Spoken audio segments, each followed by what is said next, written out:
মানুষের জন্মদিন এলে 1 মাস 2 মাস আগে থেকে কি করবে না করবে, আমি তো মাঝে মাঝে ভাবলি যে এত লাফালাফি কিসের। 2 মাস আগে থেকে লাফালাফি কি কিনবে, কি মানে তার তোড়জোড়, কোথায় কোন ঘর ভাড়া নেবে, কোথায় কত লোককে খাওয়াবে, নিজে কতগুলো জামা কিনবে, মানে একদম এলাই ব্যাপার, হুলুস তুলুস কাণ্ড।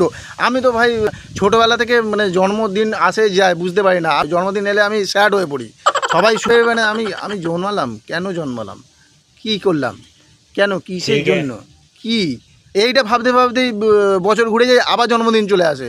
কিন্তু বুঝতে পারি না যে আমি মানে হতাশ হয়ে পড়ি জন্মদিনে, যে কেন জন্মালাম, কি কিসের জন্য, কেনই বা আমাকে পাঠালো। মানে বইগুলো দেখায় না, মুভিগুলো, ডাস্টবিনে উপর থেকে পড়ে ধূপ করে পড়ে গেল, সেই ডাস্টবিনে পড়ে আছে, সে কুড়িয়ে গেলো, মানে এইরকম টাইপের আমি না জন্মেছি সত্যি করে। মানে আমি এইসব চিন্তা করতে করতে আমার জন্মদিন কেটে যায়।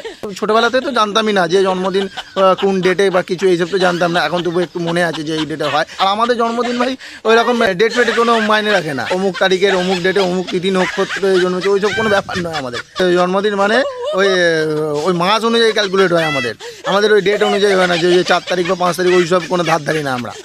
বাংলা মাস ধরে আবার করে, বাংলা মাস ধরে বৈশাখ বা জ্যৈষ্ঠ বা আষাঢ় শ্রাবণ, যা মাসের অমুক মাসের মধ্যে যে কোনো একটা দিন পায়েস 5 রকম না 7 রকম সবজি ফবজি দিয়ে মাছ দিয়ে করে দিয়ে দেবো, ব্যাস জন্মদিন পালন হয়ে গেল ভাই।